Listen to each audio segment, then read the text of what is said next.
Good evening. My name is Kaylee McGee, and I am a junior studying politics and journalism, and it is my utmost pleasure to introduce our speaker this evening. Antony Beevor, who is a military historian and a visiting professor at the University of Kent and at Birkbeck College, University of London. He served in the British Army as a regular officer in the 11th Hussars. A former Lees-Knowles lecturer at Cambridge University and chairman of the Society of Authors, he's a fellow of the Royal Society of Literature and of the Royal Historical Society. He is a recipient of the Pritzker Literature Award for Lifetime Achievement in Military Writing and the Historical Association's Norton Medlicott Medal for Services to History. In 2016, he was made Commander of the Order of the Crown in Belgium, and he was knighted earlier this year. He is the author of numerous books about World War II, including Stalingrad, The Fateful Siege, 1942 to 1943. Please join me in welcoming Sir Antony Beevor.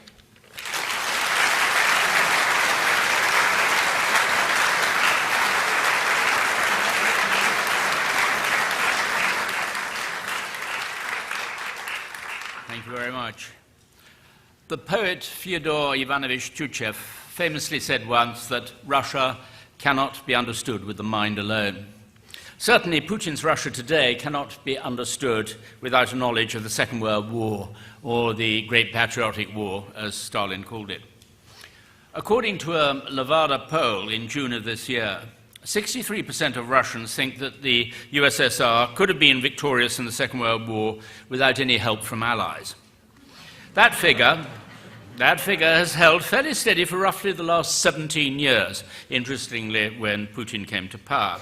What is interesting is that the percentage of Russians who think that Stalin was most to blame for the very high Soviet casualties in the war has fallen from 37% in 1997 to 12% now. The rehabilitation of Stalin has indeed been gathering speed. Today, it's very hard to appreciate the historical forces which killed some 60 to 70 million people. When we dwell on the enormity of the Second World War and its victims, we try and fail to absorb the reality of all of those statistics of national and ethnic tragedy.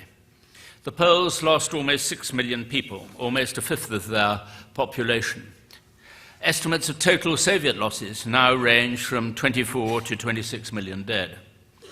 Stalin knew in 1945 that they exceeded 20 million, but he tried to conceal this. As David Reynolds, the professor of international relations at Cambridge University, pointed out, he settled for 7.5 million as a figure that sounded suitably heroic, but not criminally homicidal. So less than a third of the true figure. According to the widely respected calculations of the Bundeswehr's Militärgeschichtliches best to say that when you haven't had too much wine, the Red Army inflicted 4,066,000 fatal casualties on the Wehrmacht, of which 363,000 were prisoner of war deaths. This represents 76%, or just over three-quarters, of the total Wehrmacht death toll of 5,318,000. It is largely on this basis that the USSR and now the Russian Federation claim that the Red Army, which broke the back of the Wehrmacht, and not the British or the Americans.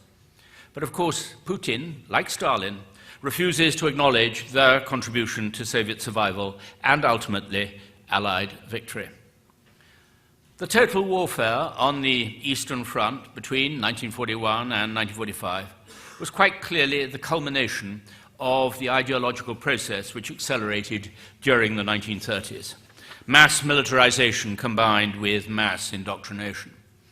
Both Hitler and Stalin utterly dehumanized their enemies through propaganda and their complete control of the media. In June 1941, Wehrmacht preparations for the massive assault on the Soviet Union with 3 million men prompted hopes of rapid victory. Forests of birch and fir along the Nazi-Soviet frontier, concealed vehicle parks, tented headquarters and signals regiments, as well as all the fighting units. German officers briefed their men, reassuring them that it would only take 3 or 4 weeks to crush the Red Army. The unnatural alliance of the Molotov-Ribbentrop Pact was over. Early tomorrow morning, wrote a soldier in a mountain division, we're off, thanks be to God, against our mortal enemy Bolshevism. For me, a real stone has fallen from my heart. Finally, this uncertainty is over, and one knows where one is. I am very optimistic, and I believe that if we can take all the land and raw materials up to the Urals, then Europe will be able to feed itself, and it will not matter how long the war at sea lasts. A signals NCO in the SS division Das Reich was even more confident. My conviction is that the destruction of Russia will take no longer than France, and then my assumption of getting leave in August will still be correct. I'm sure everyone here is well acquainted with the story of the invasion which Stalin refused to believe was coming. But I would like to emphasize a couple of points. There have been suggestions that the postponement of Operation Barbarossa in 1941 from May to the 22nd of June was due to Hitler's invasion of Yugoslavia and Greece, called Operation Marita. Some regard this as a critical factor in the Wehrmacht's failure to reach Moscow 6 months later. Yet almost all historians now attribute the postponement to other factors, such as the delay in distributing motor transport, principally vehicles captured from the French army in 1940, or problems of fuel distribution, or the difficulty of establishing forward airfields for the Luftwaffe due to the very heavy rains in the end of the spring. But one consequence, of which there is little doubt, was that the way that Operation Marita helped convince Stalin that the Germans' thrust south meant that they were focusing on the capture of the Suez Canal from the British, not on an invasion of the Soviet Union. The question of French military transport is also important, since the supposedly mechanized German army relied on no less than 600,000 horses. The French army's surrender in 1940 completely upset Stalin's plans, for he had expected it to grind down the Wehrmacht. And then it emerged that almost 80% of the motor transport of German infantry divisions in Operation Barbarossa was French, because the French army had failed to destroy it. And this was one reason why Stalin was so fiercely prejudiced against the French, until in December 1944, he perceived during General de Gaulle's visit to Moscow that he might prove a useful wildcard for him within the Western alliance. The other point I'd like to make here quickly is that conspiracy theories, mostly neo-Nazi ones, that claim that Stalin was preparing his own preemptive strike against Germany are frankly rubbish. They are usually based on a contingency planning document of the 11th of May, drawn up by General Zhukov, then the Chief of the General Staff, and other senior officers, who were aware of Nazi plans to invade, and they believed that the only way to stop it in some ways was with a spoiling attack. In any case, the Red Army was in no position to carry it out, and also Stalin was terrified of provoking Hitler. On the 22nd of June, 1941, news of the Nazi invasion prompted disbelief, immediately followed by outrage right across the Soviet Union. A fierce sense of relief also affected Soviet citizens that this treacherous attack had released them from the unnatural Molotov-Ribbentrop alliance with Nazi Germany. The young physicist Andrei Sakharov, who was later greeted by an aunt in a bomb shelter during a Luftwaffe raid on Moscow, "For the first time in years," she said, "I feel like a Russian again." Stalin, sensing this surge of patriotism, did not appeal to Soviet citizens to fight to save communism. He would be saved by the very nationalism that he pretended to despise. Just on 300,000 citizens of Leningrad joined the armed forces and another 128,000 the militia. These battalions of ill-armed cannon fodder were expected to slow German panzer divisions with little more than their bodies. They had no uniforms, no transport, no medical services. Only half of them had rifles. Soviet losses were appalling.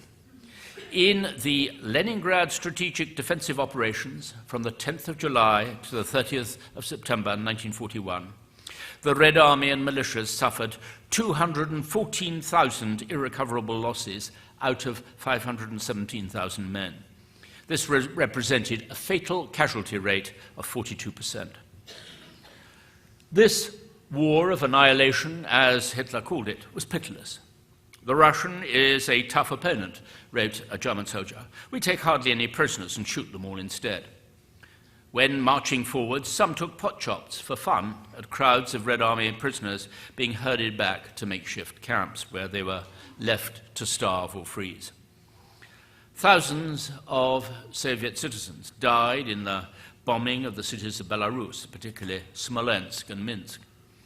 Survivors fared little better in their attempts to escape eastwards, as Army Group Center advanced along Napoleon's route to Moscow. After Minsk began to burn, a journalist noted, blind men from the Home for Invalids walked along the highway in a long file, tied to one another with towels. Army Group South, commanded by Generalfeldmarschal von Rundstedt, advanced into Ukraine, also capturing hundreds of thousands of prisoners in great encirclement battles. Generalfeldmarschal Ritter von Lieb's Army Group North, meanwhile, advanced out of East Prussia through the Soviet-occupied Baltic states. Apart from a sudden counterattack near Lake Ilmen, German progress was slowed only by the terrain of marsh and thick birchwoods. Almost 500,000 Leningrad civilians were sent to dig nearly 1,000 kilometers of earthworks and 645 kilometers of anti-tank ditches. None of these precautions saved the city from its first great disaster. On the 8th of September 1941, the day that the Germans took the fortress town of Schlüsselburg on the southern shore of Lake Ladoga, thus cutting off Leningrad, Luftwaffe bombers targeted the food depots in the south of the city. Columns of thick smoke are rising high, Vasily Churkin wrote in his diary, horrified at the implications. "It's the Badaevsky food depots burning. Fire is devouring 6 months' food supplies for the whole population of Leningrad." The failure to disperse the stores had been a major error. Rations had to be dramatically reduced right from the start. In addition, little had been done to bring in firewood for the winter. But the greatest mistake was the failure to evacuate more civilians. Fewer than 500,000 Leningraders had been sent east before the Moscow railway line had been cut by the German advance. When the siege or blockade began, the civilian population of Leningrad stood at more than 2.5 million people, including 400,000 children. Hitler decided that he did not want his troops to occupy the city. Instead, the Wehrmacht would bombard it and seal it off to let the population starve and die of disease. In fact, more than 800,000 civilians died. Once reduced, the city itself would be demolished and the area handed over to Finland. He wanted to eradicate the cradle of Bolshevism. Stalin, refusing to believe that the Germans could have broken through so easily, suspected sabotage. He ordered General Zhukov to take over, trusting in his ruthlessness. Zhukov flew from Moscow as soon as he received the order. On arrival, he drove straight to the military council in the Smolny Institute, where he claimed to have encountered defeatism and drunkenness. He soon went even further than Stalin in his readiness to threaten the families of soldiers who surrendered. He ordered commanders of the Leningrad front, I quote, "Make it clear to all troops that all the families of those who surrender to the enemy will be shot, and they themselves will be shot upon return from prison." Clearly, Zhukov did not realize that his order, if carried out to the letter, would have meant the execution of Stalin himself, because the Soviet dictator's own son, Lieutenant Yakov Zhugashvili, had been captured in an encirclement. Stalin was not entirely worried by Zhukov's decree. He just admired his pitilessness. And when Moscow was threatened in November, Stalin was severely tempted to strip Leningrad of troops to save the capital. He had little sympathy for what he saw as a city of the intelligentsia who despised Muscovites and were suspiciously fond of Western Europe. The Battle for Moscow in November and December 1941, and above all, Hitler's declaration of war on the United States on the 11th of December, is, I think, now generally recognized as the geopolitical turning point of the Second World War. In fact, the only moment when Hitler could have won the war outright was actually at the end of May 1940, when British troops retreated to Dunkirk and Churchill was under pressure from Lord Halifax to inquire about peace terms. That might be described as the very first turning point in the Second World War. But from December 1941, with Hitler halted before Moscow and the United States a belligerent, Nazi Germany simply could not win. The psychological turning point, however, did not come until nearly a year later, when the encirclement of the German Sixth Army at Stalingrad demonstrated to the world that the Third Reich was entirely doomed. And it was in the autumn of 1942 that both the Wehrmacht and the Imperial Japanese Army and Navy reached their cumulative point. That is to say, they had lost both momentum and the initiative through overreach. But Allied victory was not yet even close, and the majority of the deaths in the Second World War still lay ahead. Stalin and Hitler were both prepared to waste the lives of their own men and ensure their total compliance through terrifying disciplinary measures, which they copied off each other. Stalin took the idea of punishment battalions from the Germans and even kept the German word Strafe, as in Strafroute, punishment companies. Hitler, impressed by the way the Red Army held on when he had expected it to collapse, later decided to copy Soviet techniques, including the commissar or political officer. In the Wehrmacht, this later became the National Socialist Leadership Officer. Hitler also borrowed the Soviet idea of blocking units to prevent retreat, in his case using SS and Feldgendarmerie. At Stalingrad, the blocking units and the execution squads did play a crucial role, albeit on a totally excessive scale.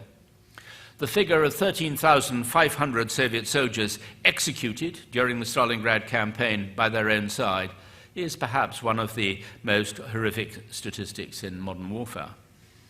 But would any Western army have managed to hold on to Stalingrad in September and October 1942 against what was thrown at it? I think not. Western armies retained a notion that suffering had a limit at which point you could surrender.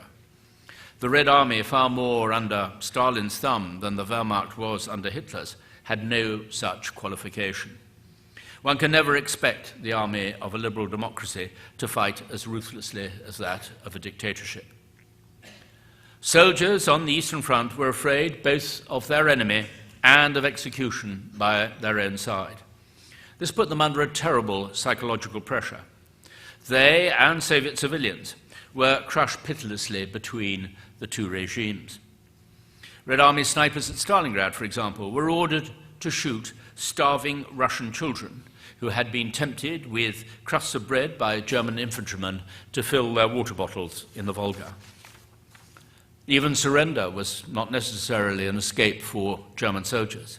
On the Eastern Front, there was no Geneva Convention nonsense of sticking to name, rank, and number. I'll never forget one protocol of interrogation by the Chief of Intelligence of the 62nd Army at Stalingrad, working through an interpreter. At the bottom of the page, there was a scribbled note to say that the interrogation had been terminated because the subject had died of wounds. It is, however, images from the fighting in Stalingrad itself that will endure perhaps most in the memory. This represented a new form of warfare, concentrated in the ruins of civilian life. The detritus of war, burnt out tanks, shell cases, signal wire, and grenade boxes, was mixed with the wreckage of family homes, iron bedsteads, lamps, and household utensils. While this battle in the urban landscape was going on, Generals Zhukov and Vasilevsky were planning the great counterattack, Operation Uranus, to encircle and destroy General Paulus's Sixth Army. But even Zhukov who had sent virtually unarmed militia battalions to their certain death against German panzer divisions in 1941, had no idea of the most cynical sacrifice of all in November 1942, which was carried out in his name. While Operation Uranus, the great plan to encircle the Sixth Army, was being prepared, another offensive, a huge diversion, took shape much further north on the Kalinin and Western fronts against the German Ninth Army. This was called Operation Mars. The main objective of Mars was to ensure that not a single German division could be moved from the central part of the front to the southern part. The 6 Soviet armies sent into battle as a diversion had virtually no artillery support, while the Stalingrad operation received plenty. And this imbalance alone suggests a staggering disregard for human life on the part of Stalin. But according to General Pavel Sudoplatov of the NKVD, the ruthlessness went far further. He described how details of Operation Mars were deliberately passed in advance to the Germans. The NKVD and GRU, military intelligence, had prepared something called Operation Monastery, an infiltration of the German Abwehr, which is their German military intelligence. Alexander Demyanov, the grandson of the leader of the Kuban Cossacks, had been instructed by the NKVD to allow himself to be recruited by German military intelligence. Since his family was well known in white émigré circles, the Germans had already identified him during the Nazi-Soviet pact as a possible agent for them. In early November, preparations were well advanced for Operation Uranus around Stalingrad and for the diversionary attack of Operation Mars near Rzhev. Alexander Demyanov was now instructed by his NKVD controllers to give the Germans the details of Operation Mars. The disinformation planted through Alexander, wrote General Sudoplatov, the NKVD chief of administration for special tasks, was kept secret even from Marshal Zhukov and was handed to me personally by General Fedor Fedotovich Kuznetsov of GRU in a sealed envelope. Zhukov, not knowing that this disinformation game was being played at his expense, paid a heavy price in the loss of thousands of men under his command. This was an understatement. This diversion cost the Red Army 215,674 casualties, just about the same as the total Allied casualties for D-Day and the whole of the Battle of Normandy. It was one of the most heartless sacrifices known in the history of war. All this time, Stalin, of course, was harping on about Soviet casualties to Churchill and to President Roosevelt, demanding a second front and cross-channel invasion of northern France. But neither Britain nor the US were in any position to launch an attack without massive losses. Churchill then backed the development of what became the strategic bombing campaign, or bombing offensive, in an attempt to persuade Stalin that this was a second front. And in fact, in a way, it was. On the 30th of May, 1942, Air Chief Marshal Harris of the RAF launched his first 1,000-bomber raid on Cologne. This was basically a grand gesture, aimed to impress the Americans and Stalin, yet coming at a time when Churchill was under heavy pressure. This was Britain's only substitute for the second front. British Bomber Command casualties, 55,573 killed out of a total of 125,000 aircrew, interestingly another 44% death rate, were also a part payment of the blood debt owed to the Red Army, which was suffering the vast bulk of the casualties. But although Harris's obsessive idea of forcing Germany to surrender through bombing alone proved totally misplaced, Churchill rightly saw that the strategic bombing campaign would play a major part in the eventual Soviet victory on the Eastern Front. Hitler's rage over the attacks on German cities soon forced Hermann Goering to withdraw more and more fighter squadrons and 88mm anti-aircraft guns from the Eastern Front to defend the Reich. By 1944, there were just 1,200 heavy anti-aircraft guns left for the whole of the Eastern Front, yet more than 7,000 were back in Germany.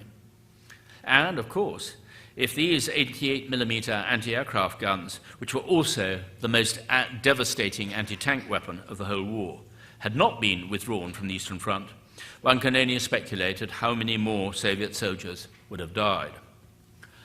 The withdrawal of Luftwaffe fighter formations, leaving only 27% of Germany's total fighter force on the Eastern Front by April 1943, led to Red Army aviation achieving air superiority for the very first time during the latter stages of the huge Battle of Kursk. Soviet air superiority also meant that German reconnaissance aircraft could no longer roam at will over Soviet lines. And when, in 1944, the Red Army adopted its great maskirovka, or deception operations, the Germans were taken utterly by surprise. For example, in Operation Bagration, which destroyed the Germans' Army Group Center and liberated the whole of Belarus and took them all the way up to the gates of Warsaw. One of the subjects on which most Russian historians are reluctant to dwell is Allied support to the Soviet Union. They do not want to acknowledge that large areas of the Soviet Union were saved from starvation and famine in the winter of 1942 by American wheat and American tin supplies, some 4.5 billion tons altogether. Soldiers in the Red Army knew its provenance because when on opening a tin of Spam in their rations, they used to joke, "Let's open the second front." But Soviet civilians had no idea of US support because the Soviet authorities overstamped the markings on the sacks of American grain to make it look as if it was produced in the USSR. Most Russian historians will not mention the total of 17.5 billion tons of goods shipped by the United States to keep the Soviet Union fighting. American steel went to Chelyabinsk in the Urals, known as Tankograd, where it was turned into the most practical tank and mass-produced armored vehicle of the whole of the Second World War, the T-34. One could also argue that the 430,000 trucks and jeeps provided to the Red Army transformed its mobility to such an extent in 1943 and 1944 that without them, the Red Army would never have reached Berlin before the Americans. In 1944, Soviet propagandists such as Ilya Ehrenberg made disdainful remarks in their press, claiming that the Western Allies in Normandy were fighting the dross of the German army. But this was true only of a few infantry divisions. The British, during Operation Epsom in Normandy, found themselves up against 7 panzer divisions, including 2 SS Panzer Corps, the greatest concentration of Waffen-SS since the Battle of Kursk. Although statistics are hard to compare between the Western and the Eastern fronts, the average casualty rates per division per month appear to have been higher in Normandy, quite a lot higher in Normandy than in the East. German losses on the Eastern Front averaged just under 1,000 per division per month. In Normandy, the average figure was around 2,300 per division per month. German soldiers who had experienced both fronts were shaken by the fighting in northwest France. Nevertheless, the conditions under which men fought on the Eastern Front were so desperate that today we can hardly imagine how they survived. Even many who were there look back in amazement. One Red Army officer, Vladimir Ivanovich Tulyanev, said recently, "Nowadays I can't believe that we were able to live in the trenches, in the open field, in the snow, in the cold, never taking off our shoes or clothes, with no water or source of heat. How on earth did we survive all that?" Between 1941 and 1945, some Red Army soldiers, those who survived the battles along the way, fought and marched for more than 7,500 miles. In January 1945, Stalin pretended he had saved the Americans in the Ardennes by launching his great winter offensive early. This, needless to say, was totally untrue. The German offensive had been halted by Christmas Day 1944, and the Allied counterattack began on the 3rd of January 1945. Stalin did not launch his great offensive along the Vistula and into East Prussia until 10 days later. In fact, Stalin should have thanked the US Army because the back of the German Panzer Arm had been smashed in the Ardennes. So when the Red Army's winter offensive began in mid-January 1945, the German army was a shadow of its former self. It was incapable of resisting the headlong charge of 4 Soviet Guards tank armies all the way from the River Vistula to the Oder-Neisse line in less than 2 weeks. In fact, Stalin did have a very practical reason of why he had advanced his offensive in that January. It was because meteorological forecasts predicted a big thaw towards the end of January. And that would have meant that his tanks would not have been able to advance at the same rate. So from that point of view, this one was purely a decision based on his own needs. The Red Army's ultimate objective was Berlin, what Soviet propaganda called the lair of the fascist beast. The battle for Berlin in April and the beginning of May 1945 was the long-predicted climax of the war on the Eastern Front. But once again, thousands died for vain symbols on both sides. 2 Red Army divisions were thrown against that massive and well-defended building, the Reichstag, to raise the red banner of victory. Stalin had actually picked the Reichstag, even though it hadn't been used ever since 1933 with the Reichstag fire. But he wanted to have a particular symbol which he could produce competition amongst his own troops, because they were told that the first person to get a flag up there would receive the top Soviet award, the hero of the Soviet Union, the Gold Star. But on the German side, Hitler, a devotee of the cinema, visualized his Gotterdämmerung in Berlin amid blazing monuments crashing down. War between the 2 totalitarian states of Nazi Germany and the Soviet Union was not just a war of ideologies. It was also a war between 2 monstrous vanities. The drama continued, albeit in a different way, after the Reichschancellery was captured by the Red Army on the 2nd of May 1945, and a Smersh detachment under General Vardis took over the Führerbunker. Stalin urgently wanted to know what had become of Hitler. Smersh, Soviet counterintelligence, had heard from surrendering German generals and officials that the Nazi leader had committed suicide, but nobody could find the body. Eventually, it was discovered by Smersh operatives on the 5th of May, buried in a shell hole along with the body of Eva Braun and his adored Alsatian German Shepherd dog, Blondie. But Stalin didn't want anybody to know.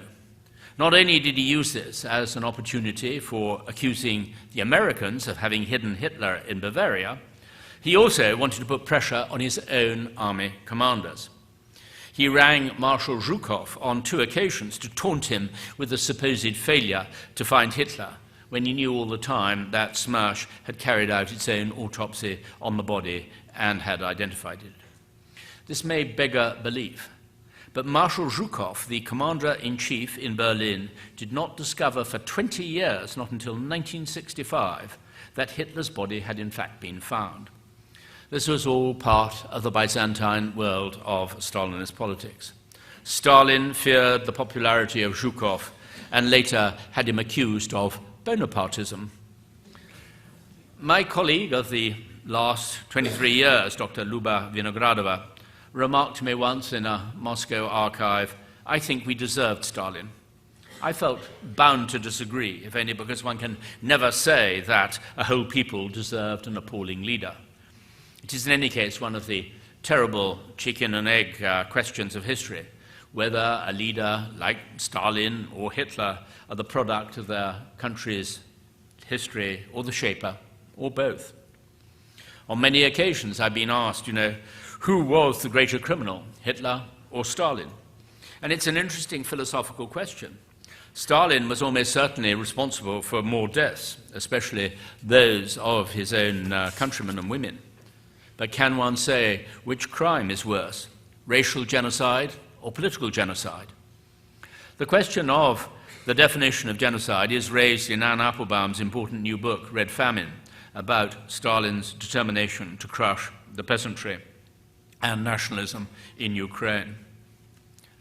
Andrei Sakharov, the great scientist and Soviet dissident, once observed that although Stalin killed more people, Hitler had to be defeated first. And he was undoubtedly right.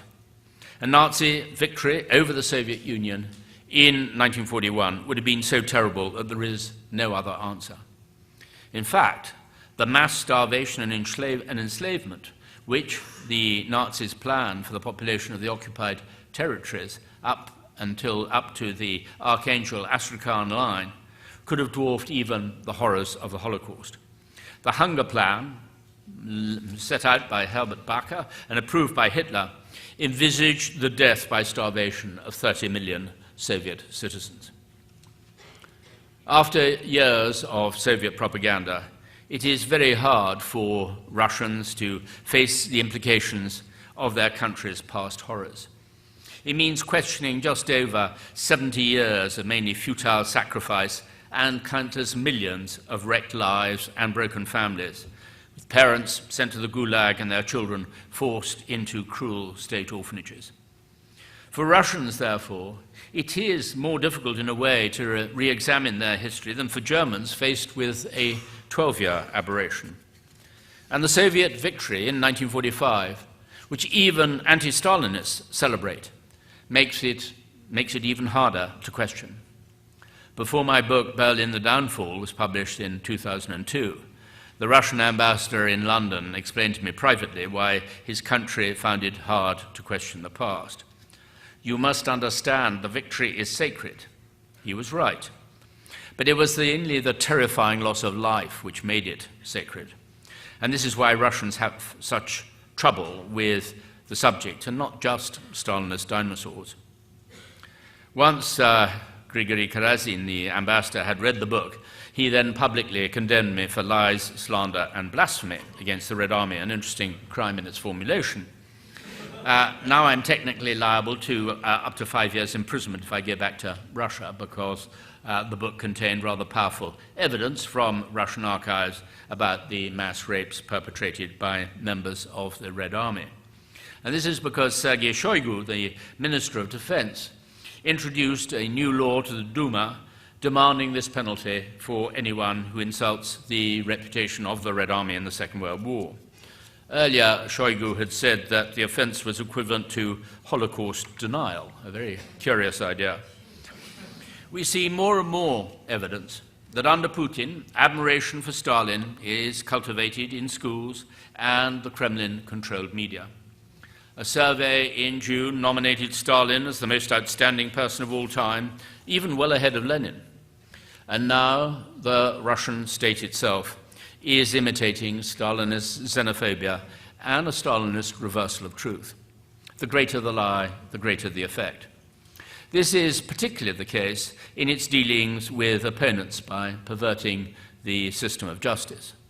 For example, one of the brave campaigners of Memorial, Yuri Dmitriev, who has been revealing the extent of Stalinist crimes during the Great Terror, is now in prison falsely accused of child pornography.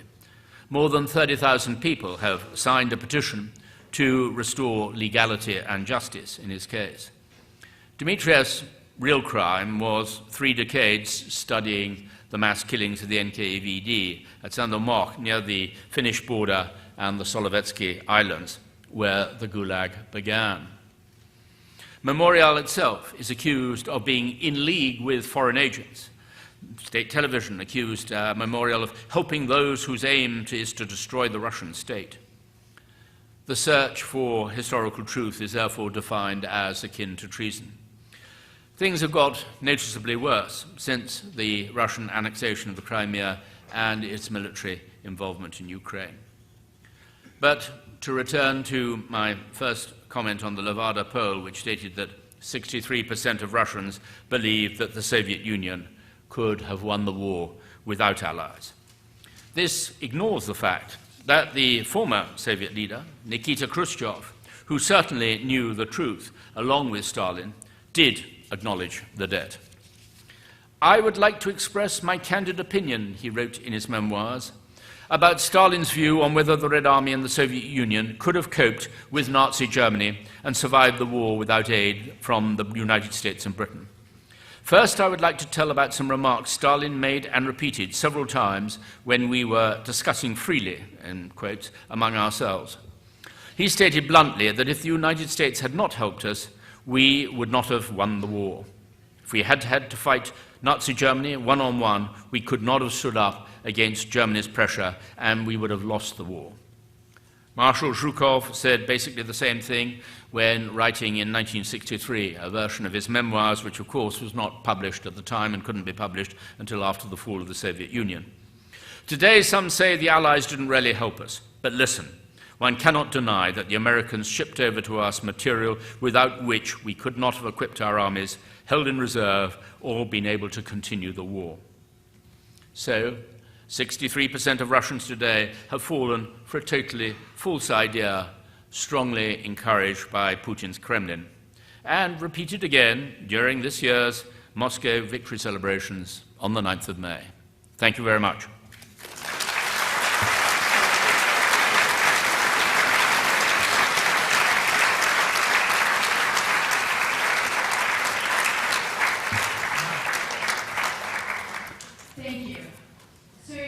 Has agreed to sign copies of his book Stalingrad in the Phillips lobby following this lecture. We now have time for a few questions. Please raise your hand and the microphone will be brought to you.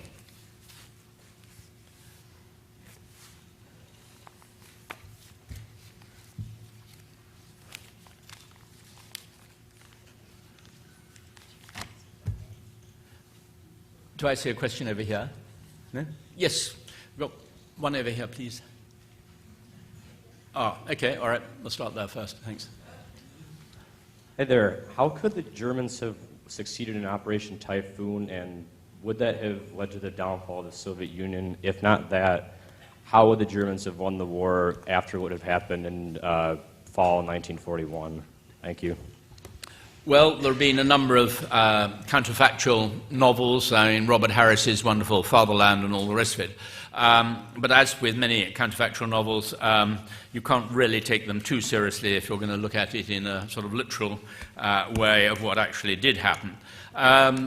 Typhoon was unlikely to work for the simple reason that even if they'd captured Moscow, and of course Moscow was a center for communications as well as the arms industry, it would not necessarily have meant the end. What is very striking is that in October, Stalin summoned the... Stalin was in such a funk at this particular time that he summoned the Bulgarian ambassador.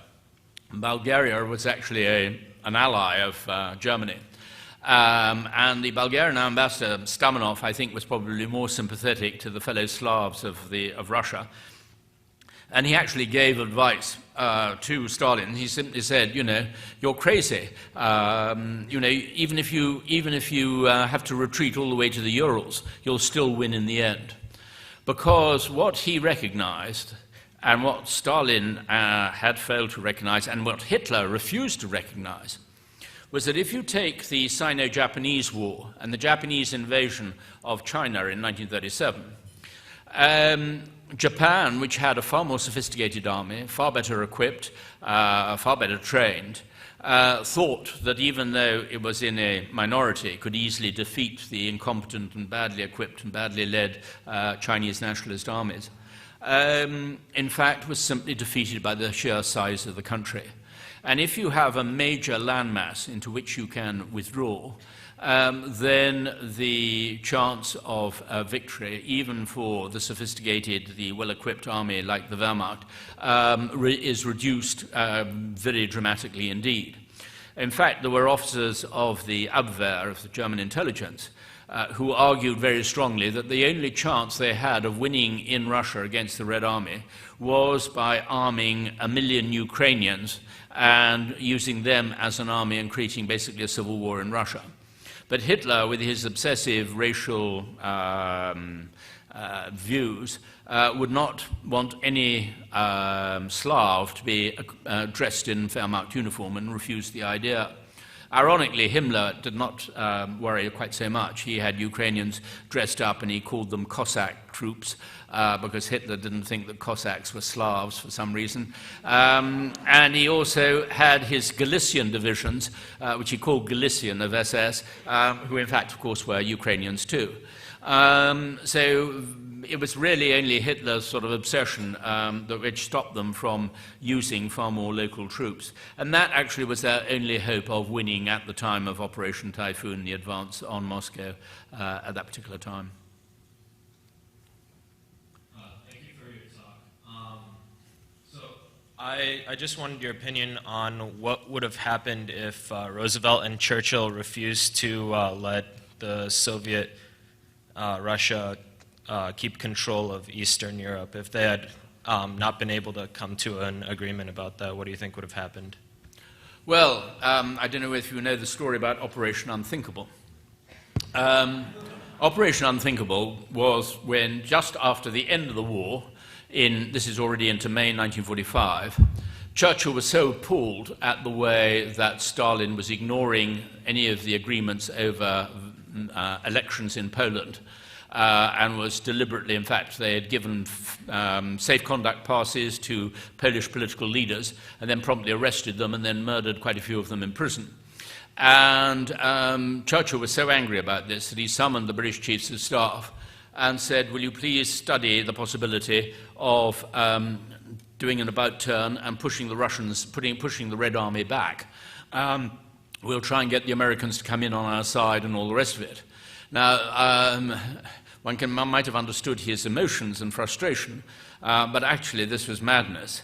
What unfortunately happened was that a message was sent to Field Marshal Montgomery in Germany saying, collect up all the Wehrmacht weapons, we might be rearming the Germans to push back the Russians.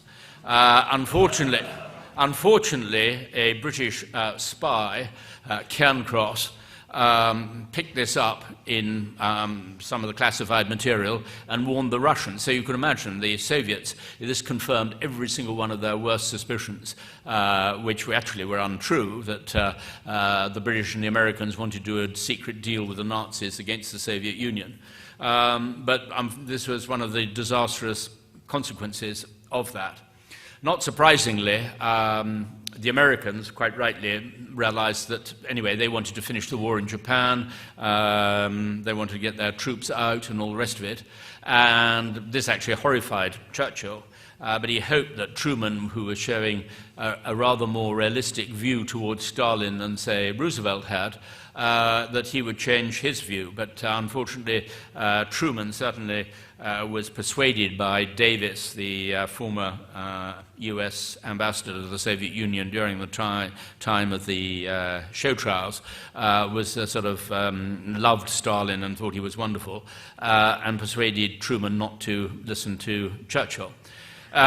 Which is probably a good thing, because frankly Churchill's plan was madness. I mean, any idea of, say, telling the British Army that you're now going to fight the Russians when they thought they were all about to go home, and after they'd been told that actually millions of, or tens of thousands of British lives had been saved by the sacrifices of the Red Army, and they'd seen all of the newsreel films basically extolling the sacrifice of the Red Army, you know, I think they would have downed weapons and there might even have been a mutiny, so it would have been totally disastrous if it had gone ahead. Anyway, fortunately, the British Chiefs of Staff came back and said, sorry, Prime Minister, Operation Unthinkable is truly unthinkable. So that was the end of that one, but I'm afraid that's why people go on about sort of, you know, was Yalta a betrayal and all the rest of it. Actually, the trouble about Yalta was, in many ways, Yalta was the political consequence of the military decisions taken at the Tehran conference. Once you had made the decision and agreed with Stalin that you were going to invade through northern Europe, and you were not going to go into Central Europe, which is what Churchill wanted to do, then I'm afraid the outcome was more or less inevitable in that way. Stalin was not going to give up Poland. Once he had his hands on Poland, he had occupied the country. There was no way he was going to give it up, because as far as he was concerned, A, he hated the Poles as a result of the humiliation he'd suffered in 1921 during the Russian-Soviet-Polish War, and he always hated, he had a sort of visceral hatred of the Poles, and there was no way that he was going to allow them to be independent in any way. So I don't think that there was very much that could have perhaps changed at the end of the war.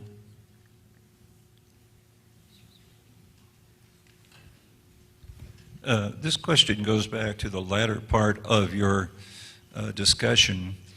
I recently had a very interesting conversation with a young Russian in Chicago who grew up in Russia, in Moscow, and is now a venture capitalist with a European company, and he's spent a good bit of time in Germany, and he said he was impressed that when he was in Germany of how the Germans have, quote, repented for their sins, end quote, of identifying themselves as having been perpetrators of terrible crimes that they do not wish to repeat again.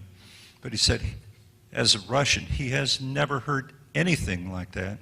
And there just seems to be no willingness to accept the fact that they have erred in the past. And he thinks it's actually swinging back to a more nationalistic fervor under Putin. Do you see that as well? I agree absolutely. I think that's entirely right. No, I think it is very impressive the way that sort of, Germany has faced the past in the way that it had. It wasn't always a very straightforward process, it must be said. Interestingly, it was in January 1979 that the first real emotional change happened in Germany in terms of war guilt over the Second World War. And it was when that Hollywood miniseries, Holocaust, with Meryl Streep, was broadcast in Germany. And that had a huge effect. That was when all the young suddenly started interrogating their parents, saying, what did you know about it at the time? And it almost sort of caused an intergenerational civil war in Germany. But it did certainly wake things up. But I mean, on the other hand, let's face it, there's always going to be a minority, as we saw with the recent elections of AfD. There have been times, and there was a time for example, in 2002, when suddenly Germans started seeing themselves as the victims of 1945. Partly because of the mass rapes, the total, the huge ethnic cleansing of Germans from Central Europe and all the rest of it. So there were a number who saw themselves as victims there. But I mean, when you compare to the Japanese, who've never really apologized or really faced up to their guilt, and as for the Austrians, who always regard themselves as the first victims of Nazi Germany, most of my German friends used to say, oh, well, there's no Nazi like an Austro-Nazi. So, you really, the important thing is one must never generalize. And if history teaches us anything, it's not to generalize in that particular way. But yes, as in Russia, your Russian friend was absolutely right. There's very little hint, certainly, I'm afraid, within the historical community, apart from one or two very courageous young Russian historians. They will stick to the Kremlin line. Apart from anything else, know perfectly well that if they do rock the boat, they won't be allowed inside the archives again.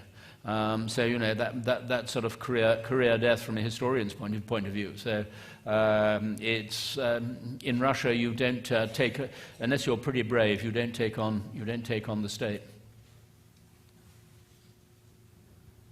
I was wondering if you had any thoughts on, since you've written extensively on the Battle of Stalingrad, on Vasily Grossman's novel Life and Fate. Mm-hmm. Where he presents the two systems as kind of mirror images of each other in this. He was the very first to do it, yep. Yeah. And it seems to me it's one of the more powerful historical novels to come out of the Soviet experience. But how true do you think that novel is to the you know, in its account of Stalingrad and what it reveals about the nature of the Soviet system in particular? I think it's very accurate in that particular sense. I mean, with Luba, we did a book together called A Writer at War with all of Grossman's jottings from his notebooks, which weren't censored like a lot of the articles afterwards. And there are different versions of Life and Fate. I mean, the way that novel, which most people, I mean, it was a deliberate, let's face it, it was a deliberate act of homage to Tolstoy by calling it Life and Fate. It was definitely the Stalinist era War and Peace. And it is a major novel. It's probably one of the greatest novels, certainly coming out of Russia, of the whole period, as Solzhenitsyn and everybody else acknowledged. Unfortunately, it has not had the effect of the influence that it should have done in Russia. A rather bad sort of version of it came out just before the fall of communism. And then this came slightly back to what the other gentleman was saying, that, you know, this thing whereby Russians don't want to look at the past, not if it's uncomfortable. And that's why I'm afraid he's sort of fallen into not disregard rather than disrepute, while in places like France and elsewhere, Grossman is regarded with huge admiration, and as probably the most important novelist coming out of Russia, and more important even than sort of many of his contemporaries, certainly Ehrenberg, who was actually also a great friend, but, you know, even more than some of the better known ones. Hi there. Considering the current Stalinist conduction of the Russian government, how does that behavior affect the situation between the United States and North Korea? And what are some ways the United States can maintain and build up deterrence versus Russia today? I don't often agree with Vladimir Putin, but I fear that he was right when he said that North Korea will be made to eat grass rather than give up their nuclear program. And I'm afraid it has got to a stage where they feel, or have persuaded themselves, that their only hope to ward off an American attack is through actually having a nuclear weapon, which means that there's no way that sort of negotiation, I think, is going to achieve very much in that way. As far as Putin is concerned, I've been hearing rumors and stories, they haven't yet been confirmed at all, that quite a bit of the technology has actually come from Russia. That Putin, wanting to basically tweak the American tiger's tail, was actually the reason why that there's been such an extraordinary acceleration in the development of the nuclear weapons in North Korea is due to, apparently, to Russian help, I've been hearing.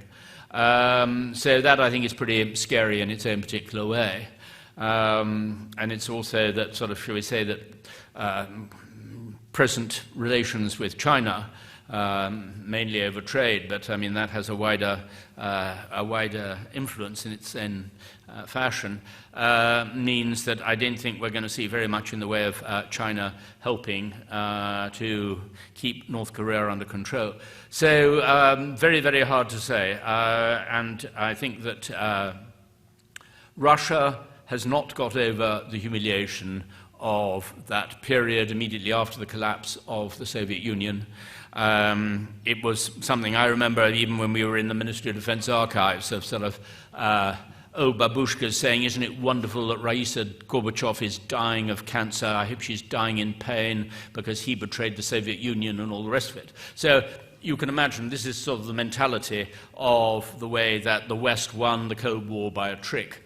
And I don't think that we, any of us, sort of really handle things in a very foresighted way by encouraging some of the, or allowing the sort of the sudden jerk into capitalism, in the sense that it was a form of gangster capitalism which took over, rather than any form of sort of Western development of a free enterprise. So there was a huge bitterness, and I remember at the time of the way that when you had sort of war widows and veterans from the Second World War begging in the metro and all the rest of it, this produced real anger. and bitterness. And so I don't think that we can expect very much in the way of real friendship coming out of Russia. And anything I think that Putin can do to inconvenience or embarrass the West, we're probably going to see more of. So I'm afraid I'm not terribly optimistic in that particular way. We have time for one more question. Thank you very much for your time tonight. In one of his letters, Winston Churchill noted that, in a typical Churchillian phrase, that the English lion was trapped in between the Russian bear and American buffalo, but was the only one that knew the way. And the context being American, specifically Roosevelt's dealings with and views of Stalin versus his own, Churchill's. In what ways did Roosevelt and Churchill differ in their views and handling of Stalin and the Red Army? I think that Roosevelt, who had great charm, but was also pretty cynical in many ways, and quite often used his charm in a fairly cynical way, thought that he had charmed Stalin, and he thought he could make Stalin into a friend. Well, I think as any Soviet diplomat of the era or anybody who knew the Soviet Union well, knew perfectly well that Stalin did not make friends. Certainly not with foreigners, and who he detested viscerally, and not even with, shall we say, his own people.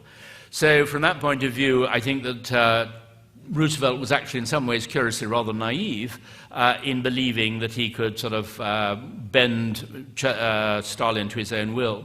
Churchill, who I think that, I've always suspected slightly there might have been an element of bipolar in Churchill, because he was the black dog, he was up and down in many emotions. I mean, there was the famous case of that when he had to go, I think it was, I'm afraid, sorry, I can't remember off the top of my head, I think it was October 42, whenever it was, when he had to go and explain that there was going to be no cross-channel invasion, and there wasn't even likely to be the following year. And Stalin was absolutely in a fury and bitter to Churchill and all the rest of it.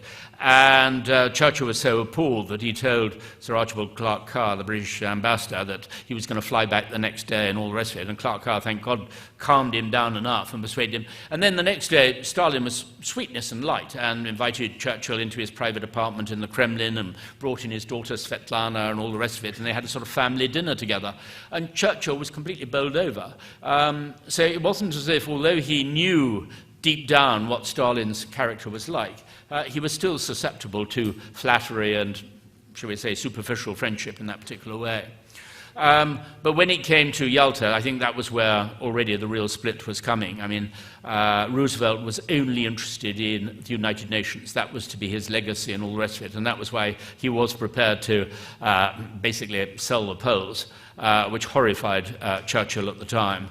And also the fact that he was sort of making jokes with Stalin against Churchill, trying to prove to Stalin that, he was independent of the British and so forth. But the British were certainly horrified at the idea that there was absolutely no common front between the Western Allies and Stalin at that particular crucial moment. So, very, very hard to tell. Anyway, Churchill always loved using animal metaphors. My favorite one, of course, is Churchill on de Gaulle, when he used to describe de Gaulle as looking like a female llama surprised in her bath. And when one thinks of sort of de Gaulle's very haughty attitude, which did look slightly like a sort of camel or a llama, it was a perfect description.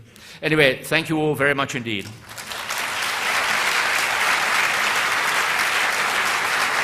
Right,